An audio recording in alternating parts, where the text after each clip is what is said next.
Call the Honourable Trevor Mallard.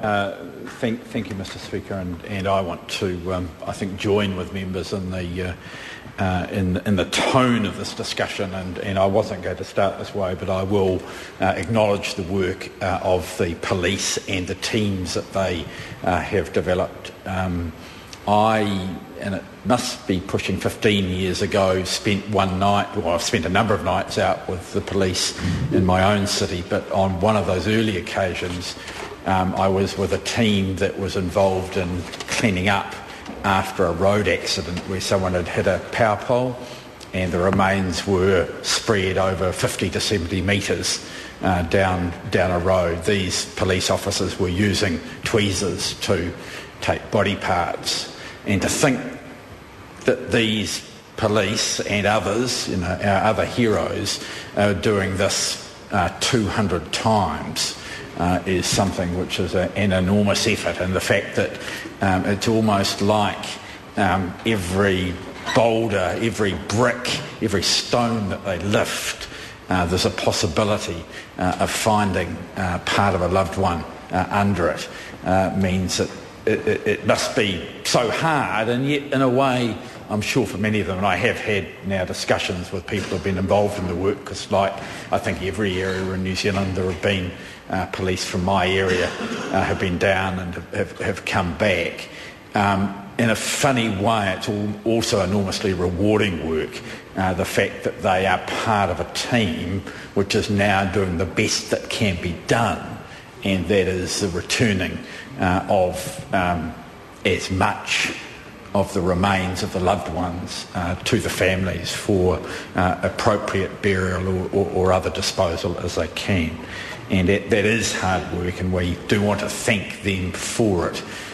There's almost like a related question as we discuss this bill, and that is whether, in fact, where police or others who have done that work already and are now back in their out of Canterbury places, whether there can be some informal arrangement from the Commissioner or a direction that at least for the period of the memorial service that they're taken off active duty so that they can be part of that exercise. I think that would be a good thing, and I think it should probably something that should apply to fire service and other personnel as well.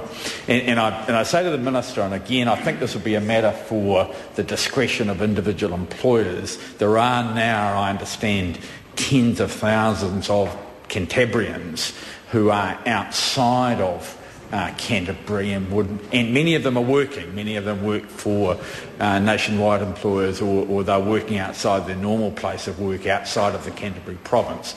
And I wonder if she could encourage, and she might like to report at later stages, encourage employers to treat these people as if they are in Canterbury for this purpose, because of the television aspect to it. I think there will be a lot of us who will want to feel a part of it, and I think those who are there, or those who would normally be there, it would be good if that was the case, and if encouragement, gentle encouragement could occur that way. I don't think we need an amendment to the legislation, but I think if we can get some leadership from the government with the police and the paid firefighters at least, that would be a good way of progressing. And can I also say that as well as those people, there are an enormous number of public servants,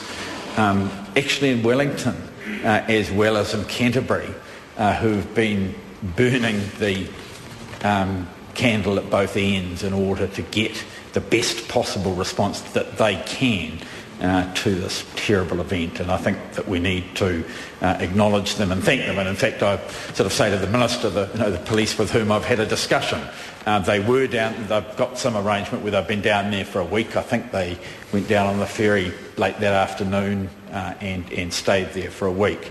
But there wasn't one occasion when they had their normal 9 hours break between their shifts. So they were always working at least 16 and often longer hours in a day. And there will be some issues that flow from that. And before I get back to that one, I want to acknowledge Anne Tolley and the work that she has done and the work that her team has done. I've been through informal links and occasionally some tears on Lambton Quay, caught up with what's been going on within the ministry and their team, and I want to acknowledge her leadership and the work that Karen Sewell and those people have done in order to do, I think, the best possible arrangements at this stage. I mean, it is an enormous job. It could have gone much worse, and there will be enormous challenges to come, and I'm sure at the appropriate time we'll give us some hurry up to make sure that the good work continues. But she has taken some leadership there, and part of that has involved some additional funding, some double funding, in order to make sure that those arrangements are appropriately in place for schools.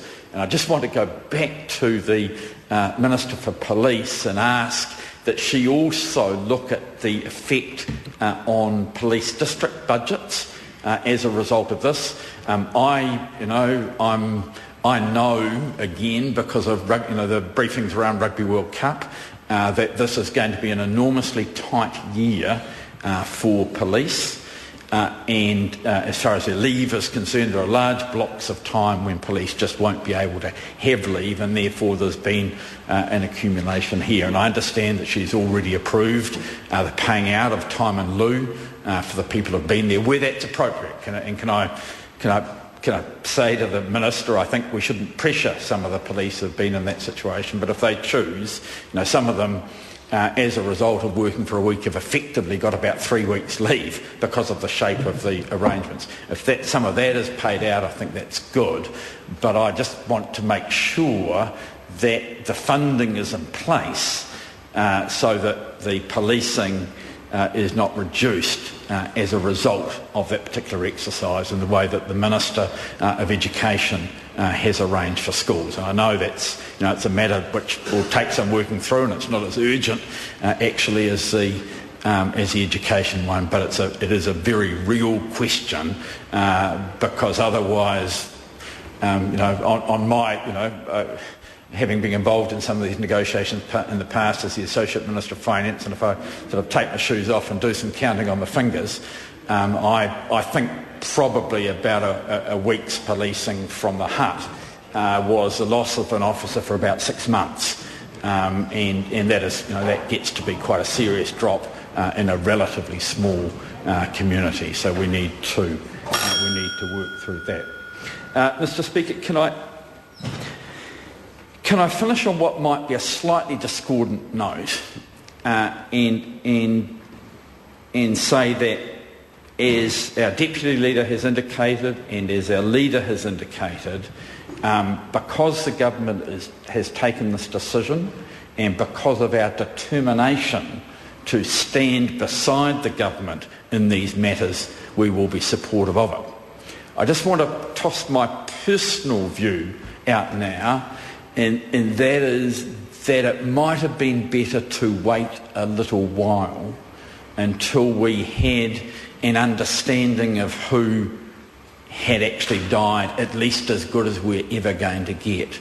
Mr. Speaker, I know of a relatively close friend and acquaintance who has died, but his name has not been released.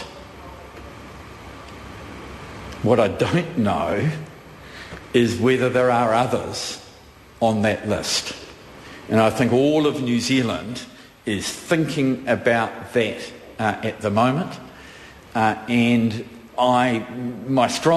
We knew at Pike River who the 29 were. But we don't know in this case, and my view is that it might have been better to leave it a bit longer until we do. But what is clear out of all of this is that at some stage in the future we've got to work out what a proper memorial is, and I think it is something I want to think in grander ways than the physical for that sort of memorial. Thank you, Mr. Speaker.